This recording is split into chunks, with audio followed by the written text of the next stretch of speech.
ये जो बता रहे हैं हमारा C1 और C2 में निम्न अंतर क्या होता है, यानी difference, what is the difference C1 and C2 में। तो कहता C1, याद रखिएगा, C1 विशेष रूप से यह हर प्रकार के ट्यूमर पे काम करता है। इसका मतलब ये हुआ कि C1 हमारा एक तरह से हमारा सेल्स, यानी विभिन्न प्रकार के जितने प्रकार को सेल्स इकट्ठा होना शुरू हो गया है और वो ब्लड के रिलेटेड से वहाँ पे ब्लड का सर्कुलेशन अगर नहीं आ रहा है, उस कंडीशंस में हमारा C1 का रोल होता है, यानी first stage of the abnormal cells growth. ठीक है, ये हमारा एक तरह से मेंटेन करता है।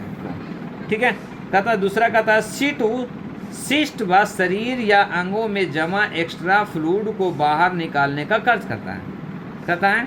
अब कह रहा है कि C2 हमारा C1 का करता है, एक तरह C1 हमारा जो काम कर रहा है अबनॉर्मल सेल्स को ग्रोथ को इकट्ठा करने का जो कंटेंट बन गया उस पर वर्क करेगा। C2 जो हमारा करता है कि इकट्ठा हो गया है, अब वहाँ से पस बनने का कंटेंट बना रहा है, यानी अब वो उसमें आपको जो है सो लिक्विड फॉर्म बना हुआ है, तो उस लिक्विड को बाहर निकालना है, उस कंडीशंस में हमारा C2 करता है। C2 सिस्ट व शरीर के अंगों में जमा एक्स्ट्रा फ्लूइड को बाहर निकालने का कार्य करता है।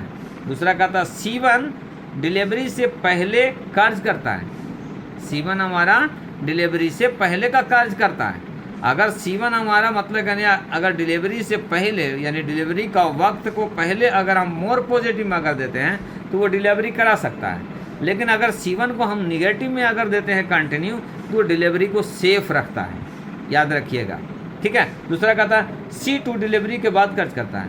जब डिलीवरी हो गया, प्लेसेंटा बाहर निकल गया, उसका आपको कुछ ना कुछ RPOC अगर बच गया, एब्सेंट रिप्रोडक्टिव सेल, मतलब कहने कुछ ना कुछ हिस्सा उसको बच गया, अगर उसको हमको निकालना है तो C2A1RE।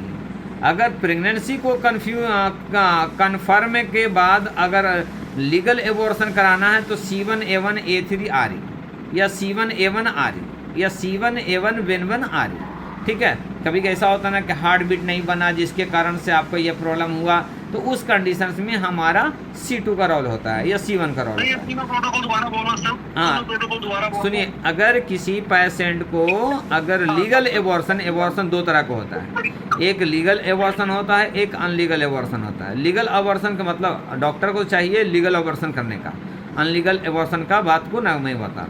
ठीक है, बट कभी कभी कंडीशन कहीं ऐसा होता है तो उस वक्त कंडीशन के अप्लाई करना चाहिए। तो जब किसी प्रेगनेंसी लेडीज़ को अगर हार्ट बीट अगर नहीं बना और 66 डेज से अगर कम है, ठीक है, मैं आपको एक फ़ोटो भेजा था मैं ग्रुप में कि जिसमें स्कैनिंग का डेट के हिसाब से मैं बताया था कि कौन सा डेट में आपके पास आ रहा है तो पेशेंट को क्या जांच कराना चाहिए। ठीक है, ये बहुत इंपॉर्टेंट है। हमारे पास अगर आ गया छठा महीना में तो कौन सा स्कैन करेंगे हमको मालूम नहीं है, तो वो चीज़ स्कैन को उसके लेवल से हम अगर कराएंगे ना, तो आपको आने वाले रेडियोलॉजिस्ट जो आपसे मुलाकात करेंगे तो रेडियोलॉजी भी कहेंगे कि नहीं ये सही जांच करा रहा है। अब खाली आपको दो ही चीज़ जानते हैं, आपको डॉपलर हो गया, टिफा हो गया, USG ऑफ OBS हो गया, बस इतना ही नहीं। हमारा कब क्या क्या काम है उसको हम देखते हुए हमको करना है कि मतलब यानी किसका लेवल में कराएंगे तो क्या जाँच होगा। ठीक है, तो जब अगर फीटस किसी को अगर कंसीव हो गया है और कुछ दिनों के बाद ये पता चला कि मूवमेंट नहीं हो रहा है और उसको जब जांच कराया तो देखिए कि अनकम्प्लीटेड फीटस डेवलपमेंट हो रहा है, यानी किसी को हेड नहीं बनता है, किसी को हार्ट बीट नहीं बनता है, तो सबसे पहले जो बनता है बॉडी में वो हार्ट बीट बनता है। जब हार्ट बीट अगर बन गया है, अगर कोई ऑर्गन अगर नहीं बना तो उसका इलाज कर सकते हैं, लेकिन जब हार्ट बीट अगर नहीं बना है और टाइम एक्सपायर हो गया, यानी टाइम बहुत ज़्यादा हो गया है, तो उस वक्त मतलब यानी आपको जो है सो इस मेडिसिन से आपको अवॉइड कर सकते हैं C1A1BN1RE। ये D2 या D3 का MMPs 40 ग्लोबल्स 4 to 6 टाइम अगर ये देते हैं। दूसरा A2 C1 F1RE, अगर ये आप हार्ट कंप्रेस करवाते हैं तो हमारा ये आपको एबॉर्शन होने का चांस बढ़ जाता है। तो ये लीगल एबॉर्शन की बात कर रहा हूँ, उसमें भी आपको कंडीशन अप्लाई है कि 60 डेज से पहले होना चाहिए। अगर 60 डेज के बाद अगर हो गया तो हमारा जिस रिपीट करिए सर, हौली हौली। C1 A1 C1 A1 बेनबन आरी, ये हो गया ओरल में हो गया। आपको D2 में ग्लोबल्स देना है 40 Global's 4 to 6 time. C1 A1 बेनबन आरी। दूसरा आपको हॉट कंप्रेस करवाना है पेल्विक पे A2 C1 F1 RE D4। ये आपका D4 का हॉट कंप्रेस करवाना है दिन भर में 3 बार से 4 बार। तो आपको ये डिजोल्व करेगा, डायलेटेड करेगा और उसके बाद वहाँ से फिर आपको आरपीओसी को बाहर निकालने का काम करता है। ग्लोबल कितनी कितनी देनी है sir? Global 40 Global's 4 to 6 time, 40 गोली। 40 ग्लोबल देनी है 6 टाइम। 40 गोली 4 से 6 टाइम। जब स्टार्ट हो जाएगा तो फिर 3 टाइम। जब वो निकलना शुरू हो जाएगा तो 2 टाइम। जब निकल करके रुक जाएगा तो 1 टाइम। ऐसा मतलब दे करके उसको 4 to 5 डेज में आपको पूरा को कवर कर ले सकता है आपको, ठीक है। दूसरा कहता है C1 प्रजनन प्रणाली के कार्य करता है। C2 यूरिनरी सिस्टम पे कहता है कि C1 अगर किसी को प्रेगनेंसी कंसीव करवाना है तो C1 का रोल होता है, लेकिन यूरिनरी सिस्टम पे अगर वर्क कराना है तो हमारा वो C2 का रोल होता है आपको, ठीक है। तीसरा कहता पॉइंट आगे, चौथा में कहता C1 एंटीबायोटिक में एंटीबैक्टीरियल की तरह कार्य करता है। C1 एक ऐसा है कि आपके एंटीबायोटिक एंटीबैक्टीरियल के जैसा काम करता है।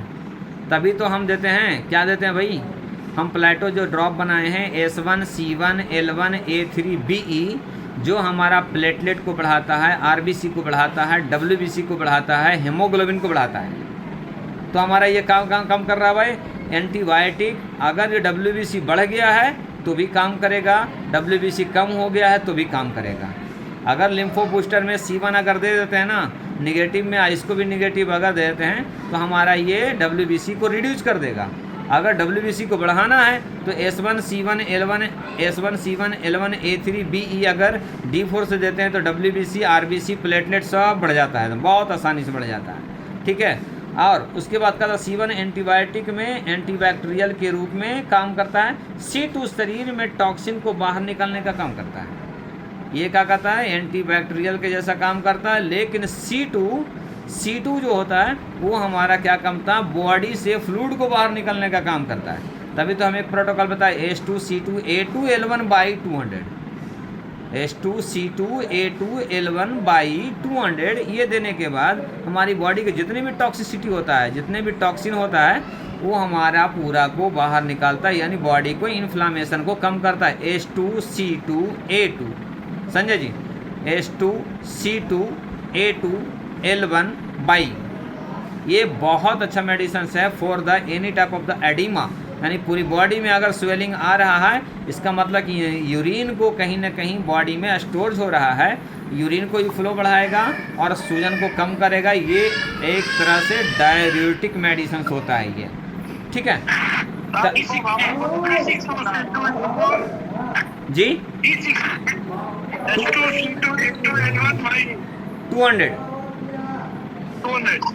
200 दिएगा, ठीक है। तीसरा कहता है आगे में C1 ग्लैंड्स की सूजन और म्यूकस की फर्स्ट स्टेज पर काम करता है।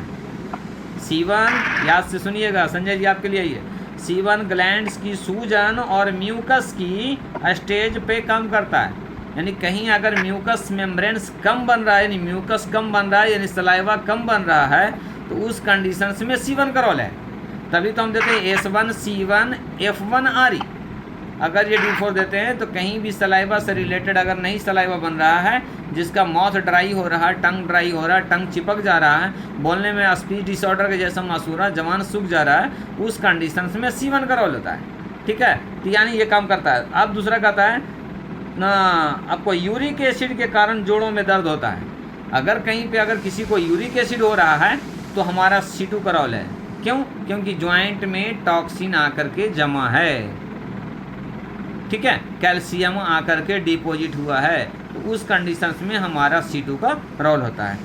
तीसरा कहता है C1 हार्ड ट्यूमर में कार्य करता है। C1 अगर निगेटिव से पॉजिटिव अगर आते हैं तो हार्ड से हार्ड ट्यूमर को धीरे धीरे वो डिसॉल्व करेगा, फास्टली नहीं करेगा, स्लो आपको राउंड फिर आप जैसे मतलब है ना ये तो ऐसा ऐसा लेगा, ये ऐसा बड़ा है ये तो हमारा ये धीरे धीरे इस तरह से ऐसा लेगा ये, ठीक है। लेकिन C2 जो है सो डायरेक्ट काम करेगा, उसको डायरेक्ट पिघलाना शुरू करेगा, ठीक है। C2 सॉफ्ट ट्यूमर में काम करता है, तभी तो हमें C1 और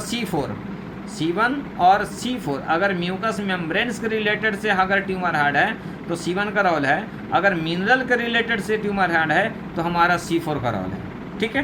कहता है कि C1 हार्ड ट्यूमर पे काम करता है, C2 सॉफ्ट ट्यूमर पे काम करता है, राइट। पहले ही बता चुके हैं, जहाँ पे पिलपिला मुलायम सॉफ्ट हो गया ट्यूमर वहाँ पे C2 का रोल होता है, राइट।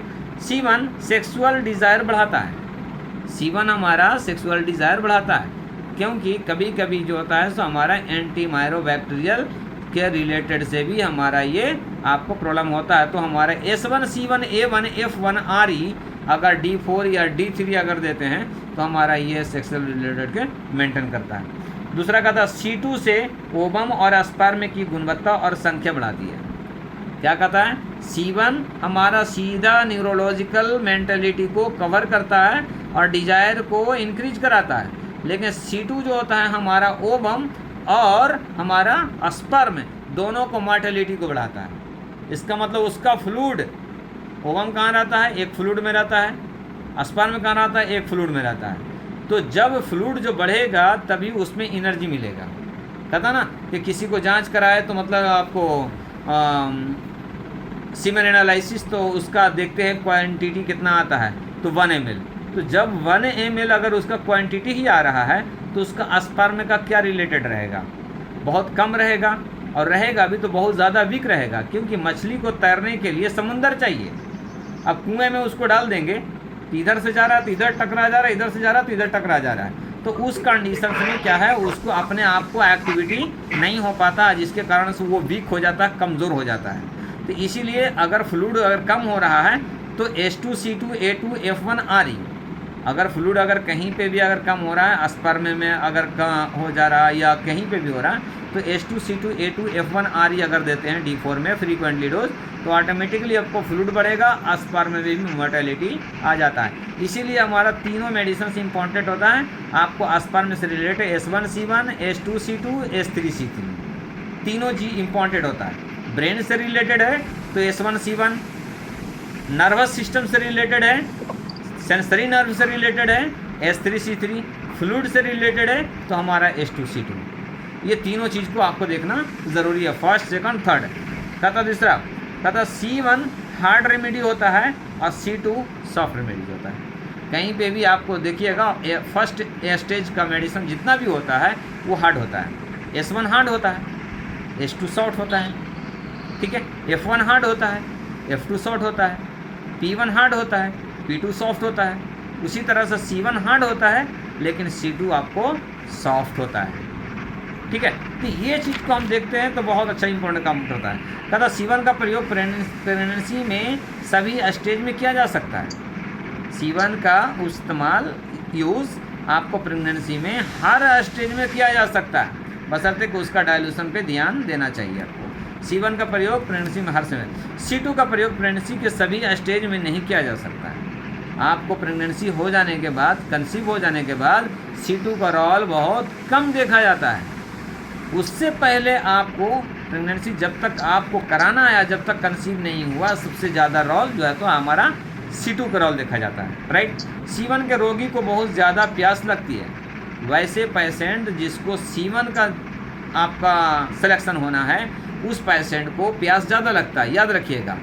अगर कोई बोले डॉक्टर साहब बहुत मेरे को प्यास ज़्यादा लग रहा है तो उस कंडीशन में C1 को उसको D4 को ग्लोबल चूसने के लिए दे दीजिए, आपको उसका प्यास को कम हो जाता है, याद रखिएगा।